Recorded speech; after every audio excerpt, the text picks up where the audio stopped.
بسم اللہ الرحمن الرحیم۔ ناظرین، خلیفہ ہارون رشید اپنے دربار میں بیٹھا ملکہ زبیدہ سے شطرنج کھیلنے میں مصروف تھا۔ بہلول پاس بیٹھے یہ سب کچھ اپنی آنکھوں سے دیکھ رہے تھے کہ اسی وقت چوبدار نے صدا دی، عالی جا، ایک مچھلی فروش پیش ہونے کی اجازت چاہتا ہے۔ اجازت ہے؟ خلیفہ نے فوراً اجازت دے دی۔ مچھلی فروش اندر داخل ہوا، کہنے لگا، عالی جا، میں آپ کے لیے بہت عمدہ مچھلی لے کر حاضر خدمت ہوا ہوں۔ ہارون رشید نے اپنی ملکہ زبیدہ کی طرف دیکھا اور آہستگی سے کہا، یہ بیچارہ انعام کی تلاش میں ہمارے لیے مچھلی پکڑ کر لایا ہے، اس کو 4 درہم دے دیے جائیں تو کیسا رہے گا؟ زبیدہ بولی، نہیں میرے سرتاج، ہرگز نہیں، یہ معمولی سا مچھلی فروش اس قابل نہیں کہ اتنی بڑی رقم اس کو انعام میں دے دی جائے۔ اس طرح تو بہت سے لوگ لائن لگا کر کھڑے ہو جائیں گے، پھر تو آپ اپنا سارا خزانہ خالی کر بیٹھیں گے۔ زبیدہ نے کچھ دیر سوچا اور ایک تجویز پیش کی۔ آپ اس سے پوچھیں کہ یہ مچھلی نر ہے یا مادہ۔ اگر وہ کہے نر تو کہہ دیں کہ نر ہمیں پسند نہیں، اگر کہہ دے مادہ تو وہ ہم لیں گے نہیں۔ اس طرح وہ مچھلی واپس لے جائے گا اور ہمیں رقم بھی نہیں دینی پڑے گی۔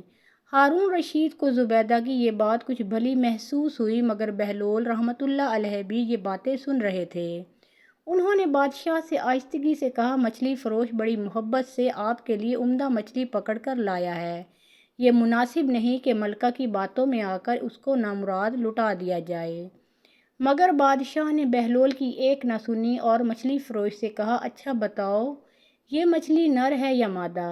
عالی جا، یہ مچھلی نہ نر ہے نہ مادہ، بلکہ یہ تو مخنث ہے۔ ہارون رشید نے جب یہ جواب سنا تو بے ساختہ ہنس دیا۔ اہل دربار بھی ہنسنے لگے۔ ہمیں تمہاری حاضر دماغی نے متاثر کیا، تمہیں شاہی خزانے سے 4 درہم انعام میں دے دیے جاتے ہیں۔ مچھلی فروش درہم لے کر واپس پلٹا ہی تھا کہ 1 درہم زمین پر گر گیا۔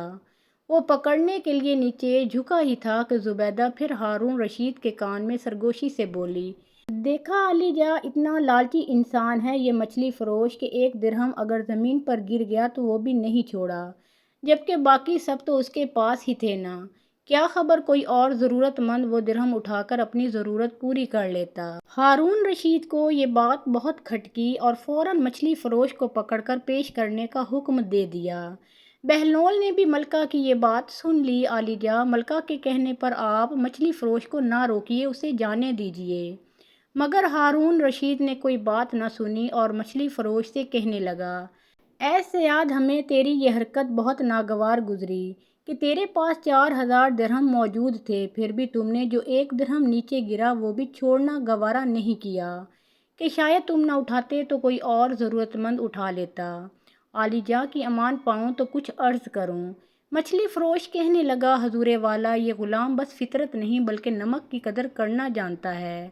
میں نے اس لیے وہ درہم اٹھا لیا کہ اس کے ایک طرف قرآنی آیات لکھی ہیں، جبکہ دوسری طرف آپ کا اسم گرامی لکھا ہے، تو پھر میں کیسے سوچ سکتا ہوں کہ وہ زمین پر پڑا رہے اور لوگوں کے پاؤں اس پر آتے رہیں۔ مچھلی فروش کے حاضر دماغی نے سارے دربار کو حیرت میں ڈال دیا۔ خلیفہ ہارون رشید بے ساختہ بول اٹھا، واہ، بہت عمدہ جواب دیا، شکاری، تم نے ہمیں بہت محظوظ کیا۔ ہارون رشید نے خزانچی کو حکم دیا، اس شکاری کو 4000 درہم اور دے دیے جائیں۔ جب مچھلی فروش رخصت ہو گیا تو حضرت بہلول رحمۃ اللہ علیہ نے ہارون رشید سے کہا، میں نہ کہتا تھا کہ شکاری کو بار بار نہ روکیں، اب وہ 4 کی بجائے 8000 درہم لے کر جا رہا ہے۔ ہارون رشید ہنس دیا، ہاں ہاں، واقعی مجھے تمہاری بات پر غور کرنا چاہیے تھا۔ بہلول کا نام تو آپ نے ضرور سنا ہوگا، جنہیں بہلول دانا بھی کہا جاتا ہے۔ آپ 5ویں عباسی خلیفہ ہارون رشید کے دور میں ایک فلاسفر، ولی کامل اور تارک الدنیا درویش کے طور پر پہچانے جاتے تھے۔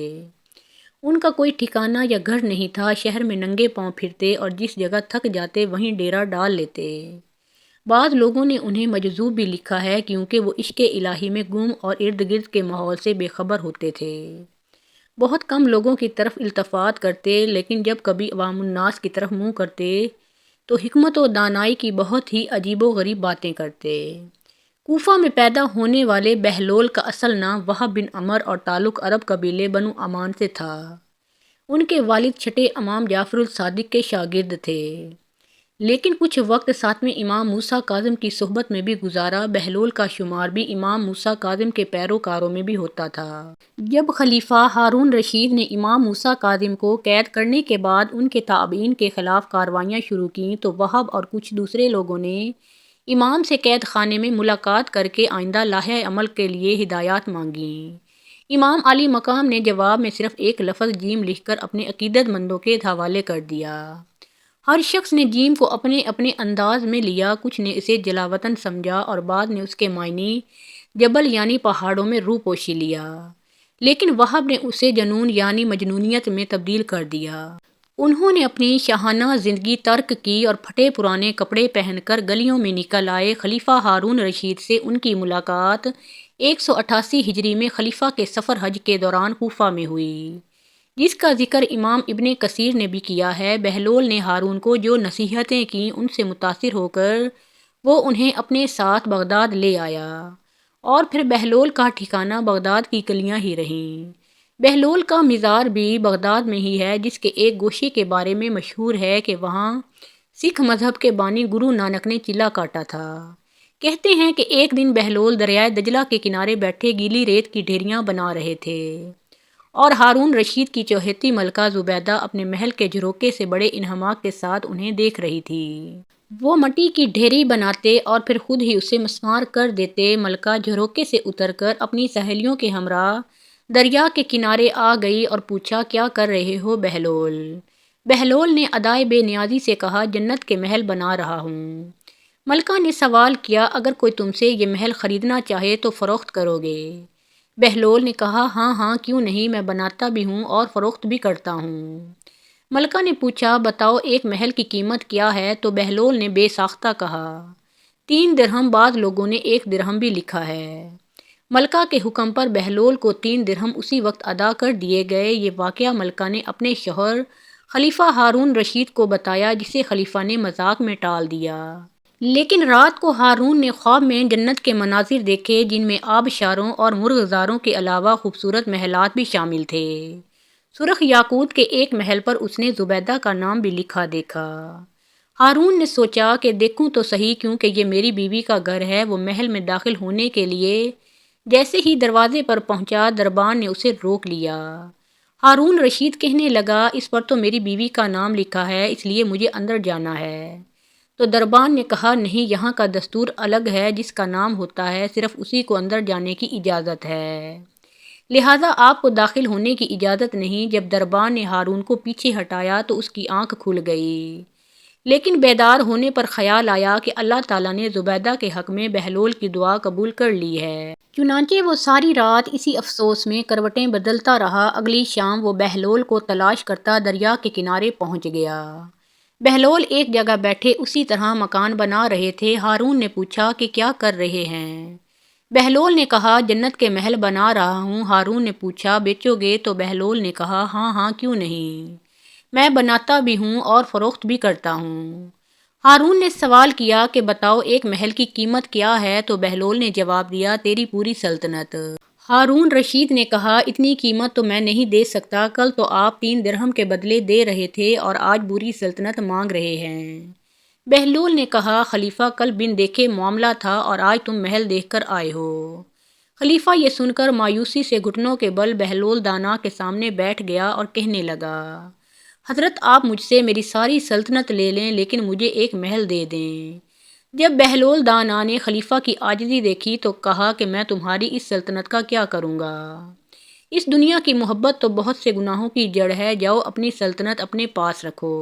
میں اس محل کو بھی تمہارے لیے 3 درہم میں فروخت کرتا ہوں۔ معروف بزرگ سیدنا سری سکتی فرماتے ہیں، ایک بار مجھے قبرستان جانا ہوا، وہاں میں نے بہلول دانا کو دیکھا کہ ایک قبر کے قریب بیٹھے مٹی میں لوٹ پوٹ ہو رہے ہیں۔ میں نے پوچھا، آپ یہاں کیوں بیٹھے ہیں؟ تو جواب ملا، میں ایسی قوم کے پاس ہوں جو مجھے اذیت نہیں دیتی اور اگر میں غائب ہو جاؤں تو میری غیبت بھی نہیں کرتی۔ ایک دن بہلول بازار میں بیٹھے تھے کہ کسی شخص نے پوچھا، بہلول کیا کر رہے ہو؟ تو بہلول دانا نے کہا کہ بندوں کی اللہ سے صلح کرا رہا ہوں۔ اس شخص نے کہا کہ پھر کیا بنا؟ تو بہلول نے کہا کہ اللہ تو مان رہا ہے لیکن بندے نہیں مان رہے۔ کچھ عرصہ کے بعد اسی شخص کا ایک قبرستان کے پاس سے گزر ہوا تو دیکھا بہلول قبرستان میں بیٹھے ہیں۔ قریب جا کر پوچھا، بہلول کیا کر رہے ہو؟ بہلول نے کہا، بندوں کی اللہ سے صلح کرا رہا ہوں۔ اس شخص نے کہا کہ پھر کیا بنا؟ تو بہلول دانا نے کہا کہ بندے تو مان رہے ہیں مگر آج اللہ نہیں مان رہا۔ بہلول سے ایسے درجنوں واقعات اور دانائی کی باتیں منسوب ہیں۔ کچھ لوگ اسے کتابی باتیں کہتے ہیں اور بعض اسے روحانیت کی معراج مانتے ہیں، لیکن یہ طے ہے کہ جو بہلول دانا کہہ گئے وہ پتھر پر لکیر ہے۔ 165 ہجری بمطابق 782 عیسوی کو خلیفہ ہارون رشید کی شادی اپنی چچا زاد زبیدہ سے ہوئی۔ زبیدہ خوبصورت اور ذہانت کے لحاظ سے اپنی مثال آپ تھی۔ ملکہ زبیدہ نے جلد ہی دربار خلافت میں بھی اپنا مقام بنا لیا، جس کی وجہ سے بڑے بڑے مسئلوں میں ملکہ سے مشورہ لیا جانے لگا۔ بغداد میں ہر طرف ملکہ کی شہرت کا طوطی بولنے لگا، یہ وہی ملکہ زبیدہ بنت جعفر ہے جس نے اہل مکہ کے درپیش مسائل اور پانی کی قلت کو دیکھا تو اس نے میدان عرفات اور شہر مکہ کو پانی پہنچانے کے لیے ایک نہر بنوائی، جو بعد میں نہر زبیدہ کے نام سے مشہور ہوئی۔ شادی کے 5 سال کے بعد یعنی 787 عیسوی میں اللہ پاک نے خلفائے ہارون رشید اور ملکہ زبیدہ کو ایک بیٹا عطا فرمایا جس کا نام امین رکھا گیا۔ ٹھیک 1 سال بعد خلیفہ ہارون رشید کا اپنی کنیز مراجل سے ایک لڑکا پیدا ہوا جس کا نام مامون رکھا گیا۔ یہ کنیز خراسان کے گورنر علی ابن عیسیٰ نے خلیفہ کو خوش کرنے کے لیے تحفے میں دی تھی۔ مامون کی پیدائش کے چند ماہ بعد ہی اس کی ماں یعنی کنیز مراجل اپنے خالق حقیقی سے جا ملی۔ جب یہ بچے 5 سال کے ہوئے تو خلیفہ نے ملکہ زبیدہ کے بیٹے امین اور مراجل کے بیٹے مامون دونوں کو ایک ہی مدرسہ میں تعلیم و تربیت کے لیے بھیج دیا۔ کچھ سالوں کے بعد خلیفہ اپنے خاص وزیروں کو لے کر اپنے بچوں کے مدرسے کی طرف ان سے ملنے کے لیے گیا تو راستے میں خلیفہ کو حضرت بہلول دانا رحمۃ اللہ علیہ مل گئے۔ وزیروں نے زبردستی ان کو اپنے ساتھ ملا لیا اور اونٹ پر سوار کر لیا۔ چنانچہ حضرت بہلول خلیفہ کے ساتھ ان کے بیٹے امین اور مامون کے مکتب پہنچ گئے۔ مکتب پہنچ کر خلیفہ نے استاد سے اپنے بچوں کی تعلیم و تربیت اور ذہانت کے بارے میں دریافت کیا تو بچوں کے استاد محترم کہنے لگے، علی جاں آپ کا بیٹا امین عورتوں کی سردار ملکہ زبیدہ جیسی ہوشیار اور عقل مند خاتون کا بیٹا ہے، لیکن وہ کند ذہن ہے، اسے کچھ بھی جلد سمجھ نہیں آتا، جبکہ مامون جو کہ ایک کنیز میں آپ کا بیٹا ہے بہت ذہین، دانشمند اور باوقار ہے۔ خلیفہ کہنے لگا، حیرت ہے، دونوں میرے ہی بیٹے ہیں لیکن دونوں کی ذہنیت میں اتنا فرق کیسے ہو سکتا ہے؟ تم بغیر ثبوت کے اتنی بڑی بات کیسے کر سکتے ہو؟ خلیفہ نے غصے کا اظہار کیا تو بچوں کے استاد کہنے لگے، علی جہاں دونوں بچے تفریح کے لیے باہر گئے ہوئے ہیں، میں دونوں کے بیٹھنے کی جگہ ایک کاغذ چھپا کر رکھ دیتا ہوں، جب دونوں آئیں گے تو آپ خود ملاحظہ فرما لیجئے گا۔ کچھ دیر کے بعد بچے مکتب میں داخل ہوئے اور اپنے والد کو دیکھ کر بے حد خوش ہوئے اور اپنے والد محترم سے گلے ملنے کے بعد دونوں ہی بچے اپنی اپنی جگہ پر بیٹھ گئے جو ان کے استاد نے ان دونوں کے لیے مخصوص کر رکھی تھی، اور جہاں پر استاد نے ایک موٹا کاغذ چھپا دیا تھا مامون بیٹھتے ہی کچھ مضطرب نگاہوں سے ادھر ادھر دیکھنے لگا، جبکہ امین اپنی جگہ پر اطمینان سے بیٹھا رہا۔ کیا بات ہے مامون، کچھ بے چین نظر آتے ہو؟ آخر استاد نے مامون کی بے چینی کی وجہ پوچھ ہی لی۔ استاد محترم، میں اپنے بیٹھنے کی جگہ میں کچھ تبدیلی محسوس کر رہا ہوں مگر سمجھ نہیں پا رہا کہ ایسا لگتا ہے جیسے میری جگہ کاغذ بھر اوپر ہو گئی ہو یا چھت کاغذ بھر نیچے ہو گئی ہو۔ امین، کیا تمہیں بھی کوئی تبدیلی محسوس ہو رہی ہے؟ نہیں استاد محترم، امین نے جواب دیا۔ خلیفہ تو جیسے دم بخود ہو کر رہ گیا اور سر کو پکڑ کر بیٹھ گیا۔ حضرت بہلول بھی یہ منظر دیکھ رہے تھے۔ بچوں کے استاد بولے، علی جاں اگر اجازت ہو تو دوسرے کمرے میں چلتے ہیں۔ وہ بچوں کو ادھر ہی چھوڑ کر دوسرے کمرے میں چلے گئے۔ خلیفہ نے حیرت زدہ ہو کر کہا کہ آخر کیا ماجرا ہے؟ امین کی ماں زبیدہ عرب کی ذہین ترین عورتوں میں سے ہے، اس کا کوئی مقابلہ نہیں، مگر اس کا بیٹا۔ آخر بہلول جو تب سے خاموش کھڑے تھے بول پڑے، علی جاں اگر اجازت دے تو میں اس کا سبب بیان کروں؟ ہاں ہاں ضرور کرو۔ خلیفہ بہلول کی طرف متوجہ ہوا۔ اولاد کی دانش مندی اور ذہانت کے 2 بڑے سبب ہوتے ہیں۔ خلیفہ دلچسپی سے حضرت بہلول کی بات سننے لگا۔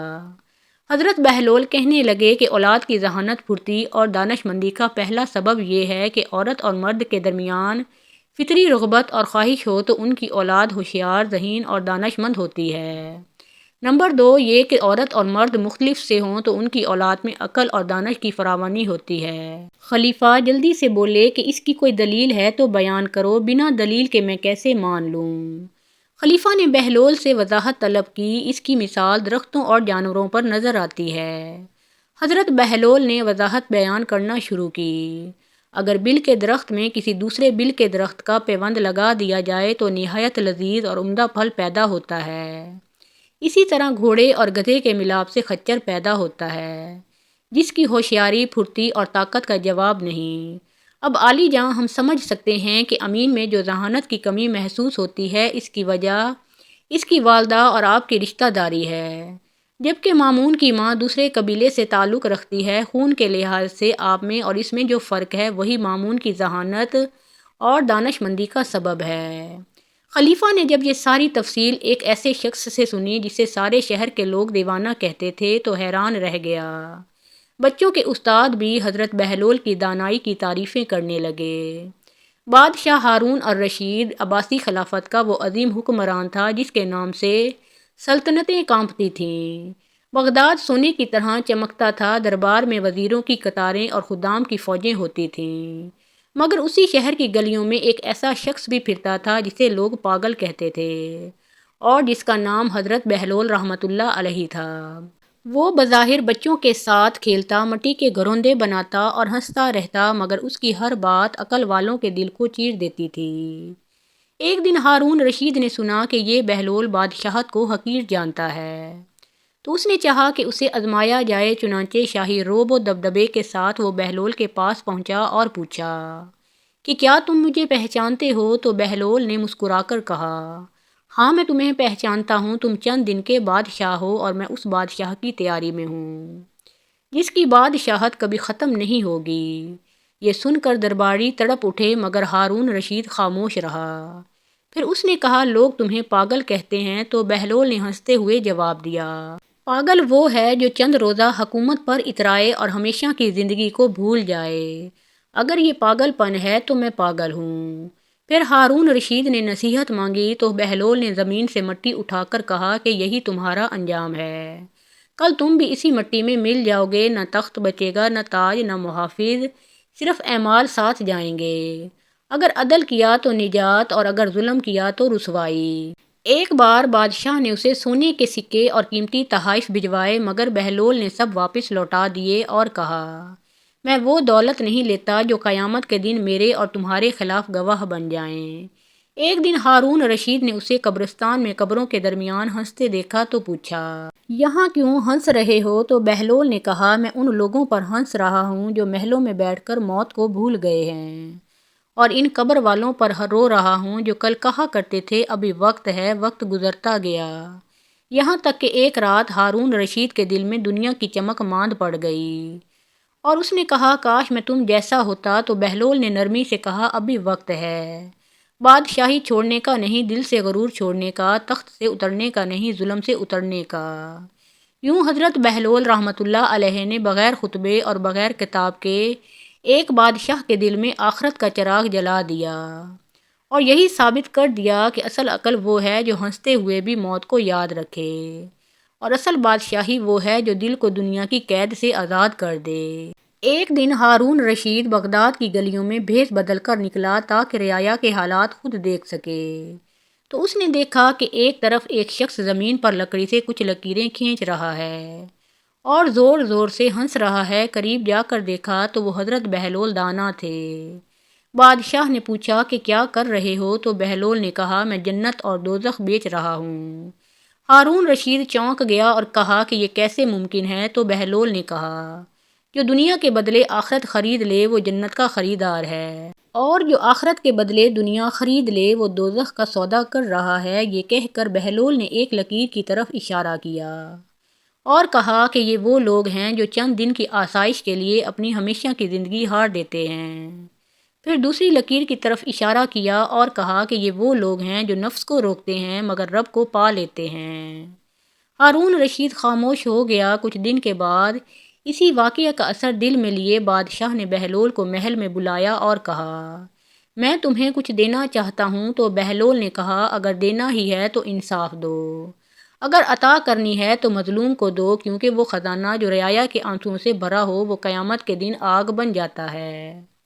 ہارون رشید کی آنکھوں میں آنسو آ گئے اور اس نے کہا پھر میرے لیے دعا کرو۔ تو بہلول نے ہاتھ اٹھا کر کہا اے اللہ اس شخص کو وہ نظر عطا فرما جو تاج کے نیچے بھی قبر دیکھ لے، اور وہ دل دے جو اختیار پا کر بھی تجھے نہ بھولے۔